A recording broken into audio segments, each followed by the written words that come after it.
La historia de Durango, como la de México, es milenaria. Si bien apenas tenemos 200 años de vida independiente como país, nuestra historia es más extensa.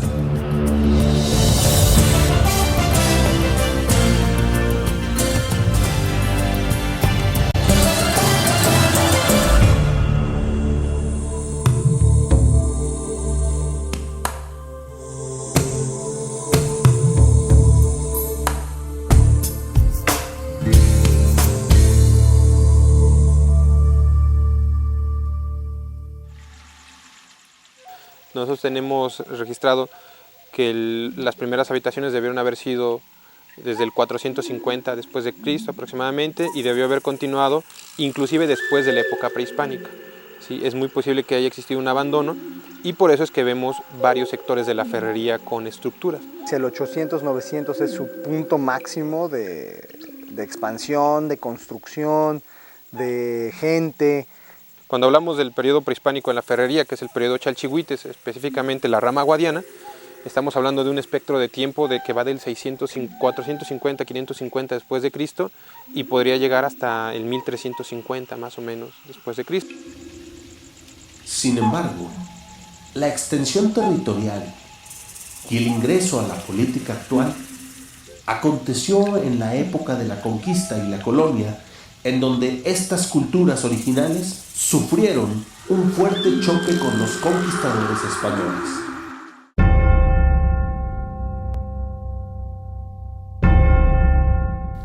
Fusionándose y dando origen a una nueva raza, los mestizos.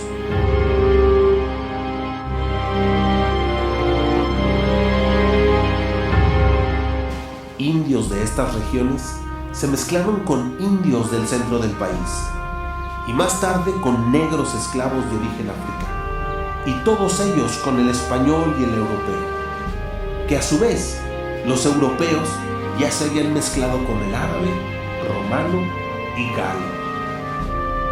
Un verdadero cóctel de razas de casi todo el mundo.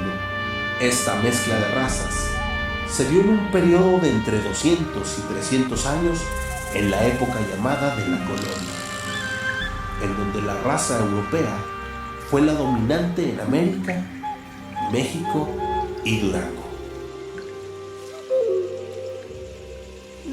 Mientras en la época prehispánica la región era habitada por diferentes etnias, abarcando zonas de estados vecinos como Sinaloa, Chihuahua, Coahuila, Zacatecas, entre otras, el territorio se definió hasta la llegada de los españoles, en donde a nuestro estado se le conoció como el Reino de la Nueva Vizcaya.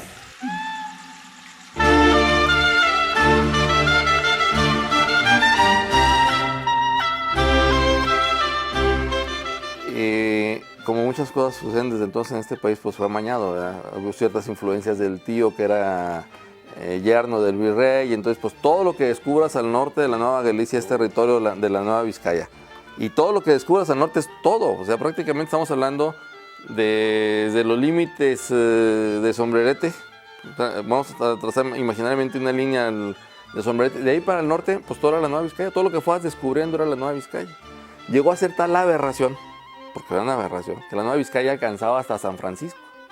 Fue un territorio ingobernable, fue un territorio que no tenía capacidad de administración, disperso, amplio y totalmente incomunicado. Y entonces la Nueva Vizcaya hubo necesidad de irle acotando. Le segregan una parte de Texas y le segregan una parte de Nuevo México. A principios del siglo XVIII le segregan la Alta y la Baja California. Toda la península de Baja California y la California se la quitan.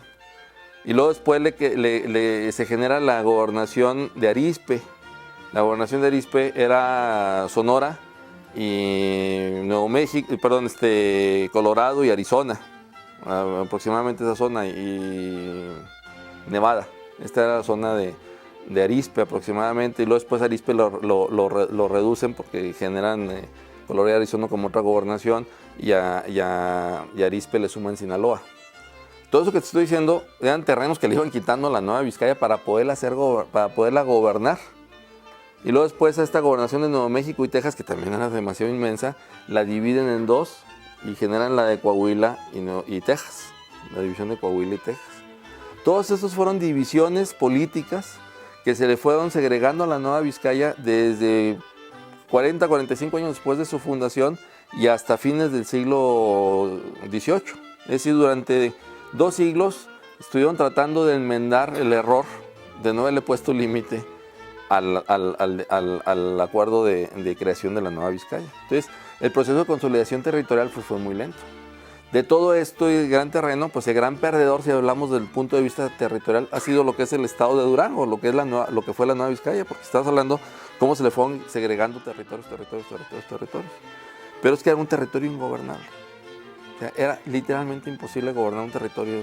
Si un territorio de la dimensión del estado de Durango es difícil de gobernar, imagínate, sin comunicaciones, en estado de guerra permanente y con intereses por todos lados de los conquistadores, ¿cómo gobernabas un territorio de esas dimensiones? Entonces se fue acotando paulatinamente.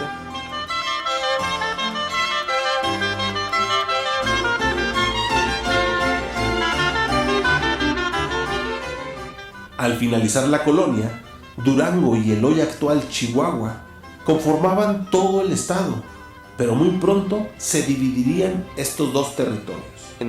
Cuando se hace el decreto de creación de las intendencias en 1777-78, se crea la provincia de Nueva Vizcaya, que lo forman la intendencia de Nueva Vizcaya, que la forman 2 provincias, la provincia de Chihuahua y la provincia de Durango, que es el estado de división territorial con el que llegamos al momento del México independiente en 1824. Entonces, cuando se genera la Constitución de 1824, se propone crear el Gran Estado del Norte, que comprendía la antigua Nueva Vizcaya, es decir, a Chihuahua y a Durango juntos, cuya capital se propone sea la ciudad de Chihuahua. Esa es la propuesta de Ramos Arizpe. Naturalmente que los habitantes de Durango no estuvieron de acuerdo en eso y se tardaron en sumar, y entonces eso obligó a que se dividiera el Gran Estado del Norte en 2, que finalmente en 1825 se convirtió en el Estado de Chihuahua y el Estado de Durango. Entonces, vamos viendo, pues se fue reduciendo, agotando paulatinamente, acotando a espacios más o menos gobernables, a espacios más o menos administrativos. Entonces el proceso de formación pues fue muy grande. Ya en la vida independiente, Durango se conformaría con los límites que le conocemos hoy, al norte con Coahuila y Chihuahua, al sur con Jalisco y Nayarit, al este con Zacatecas y al oeste con Sinaloa. Este nuevo estado se dividió en municipios. Su división se basó en base a las viejas haciendas para 1917.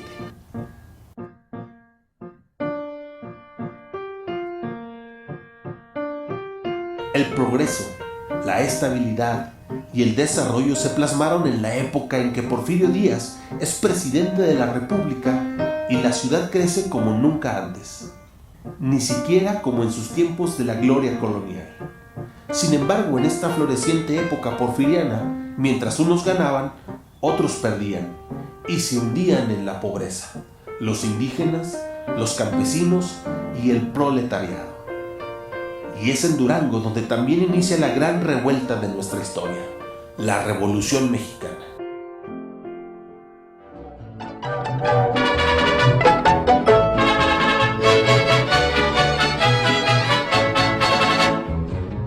Maquinista en camino, siempre en su sitio va fiel. Cuando la locomotora va caminando en el riel. La revolución jamás concluyó.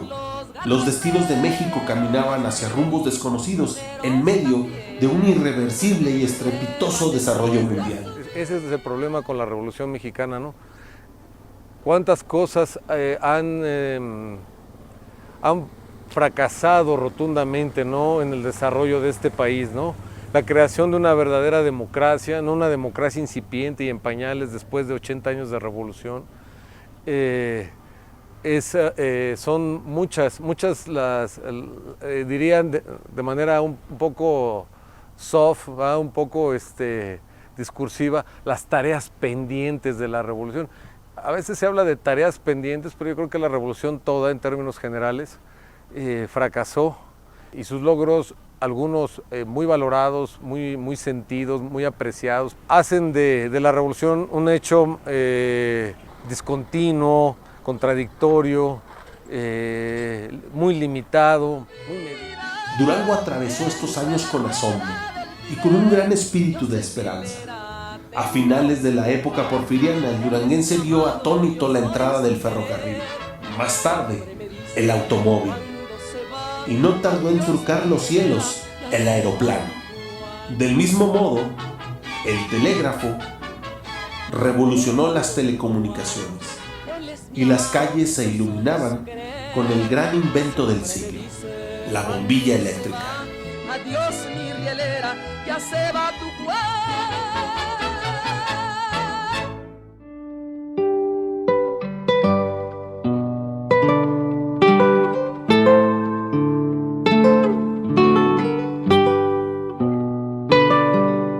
Si somos muy generales, viéndolo de una manera general, pues se hablaría que el saldo general de la revolución para Durango no fue benéfico. A partir de Calixto Contreras y Benjamín Argumedo, bueno, la línea radical, que sí buscaban la distribución de la tierra y de las riquezas, fueron derrotados. Ellos fueron, más que derrotados, fueron traicionados.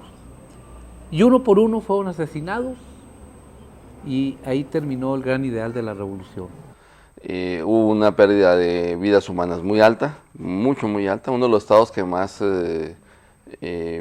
combatientes aportó y perdió fue Durango. Entonces, lo que diríamos es que los saldos no son lo que uno quisiera, lo que uno pudiera decir la revolución triunfó, ¿no? Las tareas pendientes de la revolución. A veces se habla de tareas pendientes, pero yo creo que la revolución toda, en términos generales, fracasó. No se disuelve tan fácil la revolución. Hay que recordar que el plan de Agua Prieta en 1920 derroca a Carranza. Siendo Domingo Arrieta gobernador de Durango, no secunda al plan de Agua Prieta, deja el gobierno del estado y lucha contra los obregonistas. En 1917, que sería la fecha emblemática en donde culminaría la revolución armada y empezaría la revolución hecha institución a través de la Constitución de la República. Ahí todavía los grupos no se pusieron de acuerdo. La guerra de facciones que se dio en la revolución, durante todo el proceso revolucionario, pues hizo que se tomaran bandos, y eso se reflejó finalmente en el acontecer político de Durango tiempo después. La buena parte del estado, el centro norte del estado, siguió a Villa durante la revolución. La zona de la sierra y el sur del estado siguió a Domingo Arrieta, es decir, siguió a Carranza. El grupo de revolucionarios laguneros encabezado por Agustín Castro siguió de alguna manera a Carranza, y luego después no hace alianza con Obregón. Y en el fondo lo que subyace en el fondo de este movimiento es la lucha por la tierra. Incluso en la lucha de los cristeros, en la guerra de los cristeros, pues cierto, el detonante es la religión, pero en el fondo está el problema de la tierra y sobre todo de los terrenos boscosos.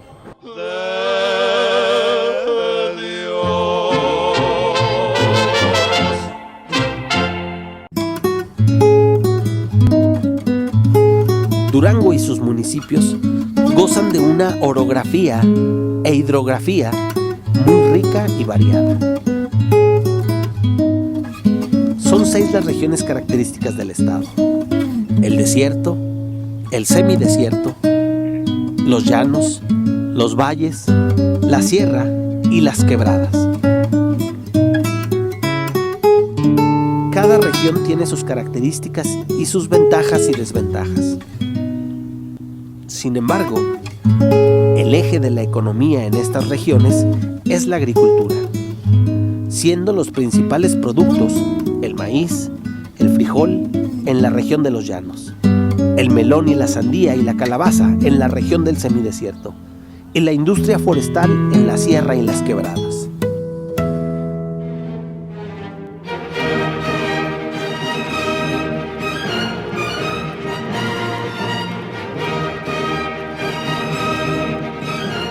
Cuando se habla del agrarismo de J. Guadalupe Rodríguez y de...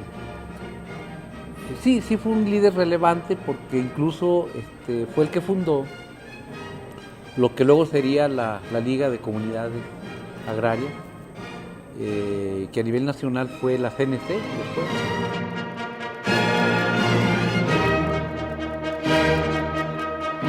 Desde la vertiente de la izquierda, desde la vertiente más radical de la izquierda, el Partido Comunista, emergen estos movimientos. El Partido Comunista en México surge en 1919, pero aquí estaba también actuando el movimiento oficial, por así decirle, el movimiento campesino oficial, pues que despliega las banderas de la revolución, ¿verdad? Y que no logran ponerse de acuerdo entre los propios grupos de lo que sería en un primer momento el Partido Nacional Revolucionario, el PNR. Eran muchos grupos, muchos. Yo creo que en un principio Partido Nacional Revolucionario, el PNR, fundado en 28-29 del siglo pasado, expresa como pocos la visión, la cosmovisión, la idiosincrasia, ¿no? del pueblo mexicano y la forma de ver el triunfo, ¿no? El partido se funda de manera muy inteligente a instancias del general Calles para pasar de un periodo de caudillos, en un periodo de alzamientos y revueltas, y crear precisamente un instituto, crear una especie de partido único, ¿no? Hegemónico, por supuesto, pero único.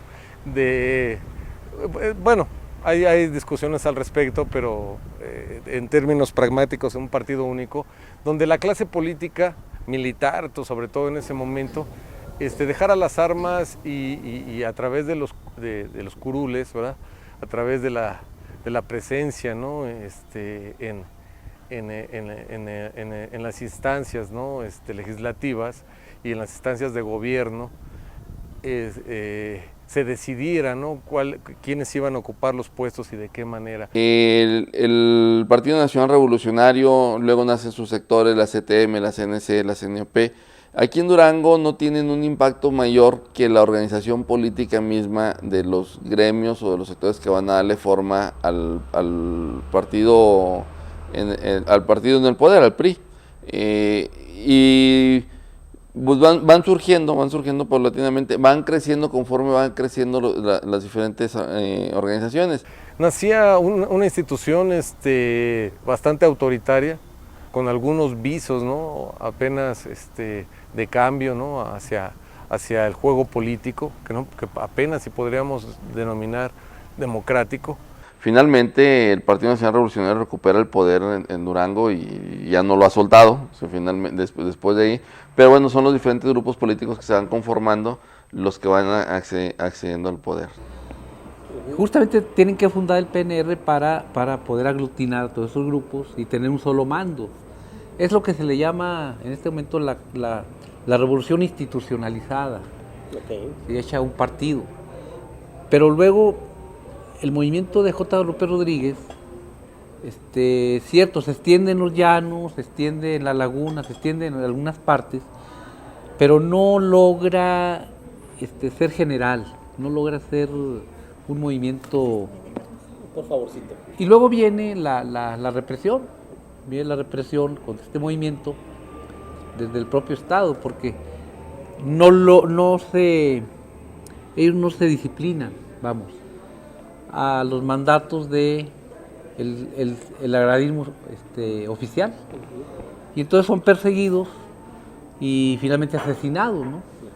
J. López Rodríguez lo fusilan en 1929 y pues se puede decir que ahí culmina un momento muy, muy importante. El movimiento socialista, cuyo punto quizás más alto y contradictorio, ¿verdad?, es el gobierno del general Lázaro Cárdenas, ¿no? La reforma agraria realmente en marcha, la política de nacionalizaciones, la educación socialista, ¿no? Entonces vemos, por ejemplo, aquí en Durango, movimientos populares, ¿no? La creación de organizaciones con fuertes tintes, ¿no?, socialistas.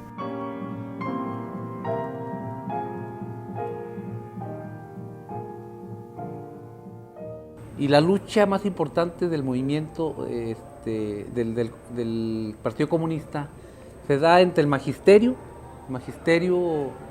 rural y el magisterio de las escuelas agrarias, de las escuelas rurales.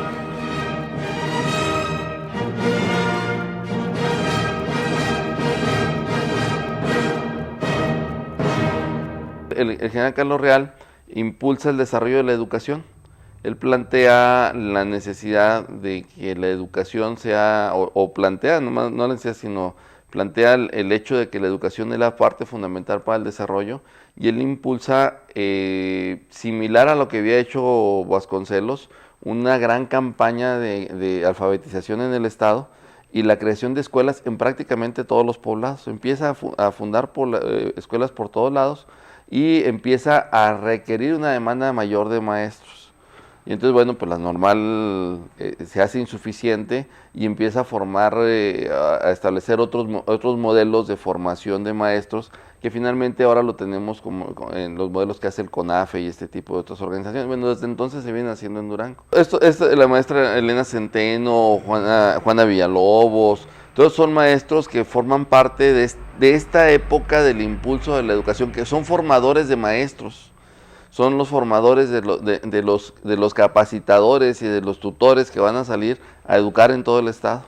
Ellos a su vez son alumnos de Bruno Martínez. Es toda la escuela durangueña de la educación que viene ahí, pero que necesitaba el impulso de un gobernante que le diera forma al proceso educativo. Entonces el general Carlos Real es un gobernante que en prácticamente 3 años y medio siembra las bases del desarrollo de la educación en el estado. El general Pidio G. Velázquez, en su administración del 40 al 46, ya son sexenios a partir de entonces. A él le toca este sexenio, serán cuatrienios. Ya al general Pidio G. Velázquez es el otro gran educador, el otro gran maestro educador, que se preocupa ya no solo por la educación básica que había hecho Carlos Real, de consolidar esa estructura de educación básica, sino él va a buscar el crecimiento de la educación profesional. Él es el creador del tecnológico. Aunque el tecnológico se funda hasta el 48, él crea un tecnológico de manera local, que no puede funcionar por falta de recursos económicos. Se le terminó el tiempo él de alguna manera para poderlo impulsar, pero el edificio original del tecnológico se construyó en 1944 para ser la sede de una universidad técnica estatal, que bueno, finalmente se concreta hasta el 48, que se forme parte del Politécnico primero y luego después ya formará parte de la red de tecnológicos. Pero también existen proyectos liberales, ¿no?, implementados por proyectos de unidad nacional, el famoso proyecto de universidad de unidad nacional, implementado a partir del gobierno del general Ávila Camacho, ya trastocado en los últimos años del cardenismo, el proyecto de la Revolución Socialista, ¿no?, el proyecto de la educación socialista de Cárdenas. Y eso sigue evidenciando, ¿no?, que no hay una sola manera de ver el país. Todo esto es el periodo de los gobiernos socialistas. Los gobiernos socialistas prácticamente empiezan con Carlos Real y terminan con el Pidio G. Velázquez.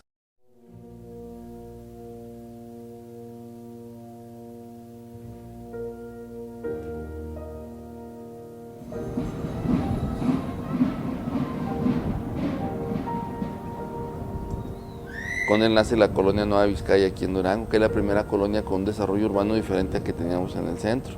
Sí, de las calles angostas y sinuosas que tenemos en el centro pasamos a una zona reticular perfectamente planeada, con calles muy anchas. Siguen siendo calles muy anchas todavía en la actualidad, a pesar de que tiene 70 años de crear la colonia. Son calles anchas, amplias para la circulación, con su escuela primaria, con su jardín de niños, con su jardín central.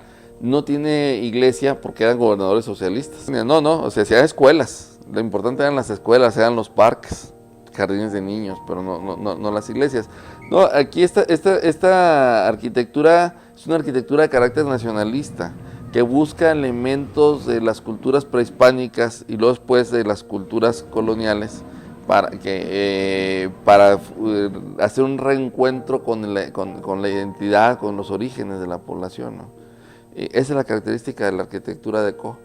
Entonces, una arquitectura con grecas que recuerdan a las grecas de las pirámides prehispánicas, construcciones en forma piramidal, grecas que dan formas piramidales también. En vez de esta línea recta que tenemos, la arquitectura formal del siglo XIX, que rematan en cornisas rectas, las coloniales que rematan en cornisas onduladas, acá el deco es una cornisa que tiende a hacerse en forma piramidal. Son parte de las características que tiene, ¿no?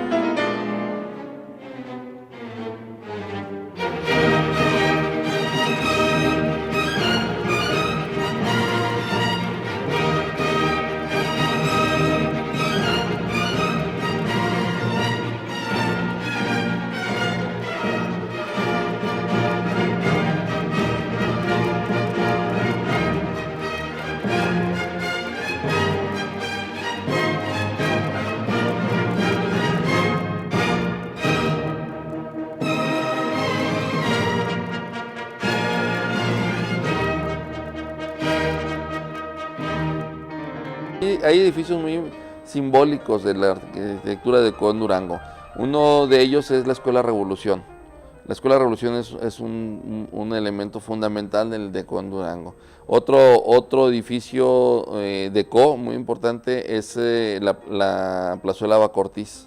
La Plazuela Bacortiz está diseñada, todo está en granito, todos los elementos de granito, esa es la arquitectura, las características de la arquitectura deco. Otro edificio importante dentro de la arquitectura deco, en el centro está el edificio Milán, ahí en 5 de febrero y Pasteur, donde está una zapatería. Estuvo la Canadá muchos años, es otro edificio deco muy característico. Otro muy característico es el edificio donde estuvo la Ford y de Llano muchos años, en 20 de noviembre y Madero. Es otro edificio deco así muy característico. Y casas hay muchas, con arquitectura deco. Escuelas, la mayoría de las escuelas que se crean en esa época son escuelas con el estilo Art Deco, que son las que impulsa Carlos Real, que estaba imbuido en la época, y bueno, son escuelas modernas con ese estilo arquitectónico. El general Pidio G. Velázquez en los 40s hace una mezcla del estilo Deco y el estilo neocolonial, ¿sí? Y bueno, se generan escuelas como la Elena Centeno, ¿no?, que tienen elementos de los dos, del estilo neocolonial y el estilo deco.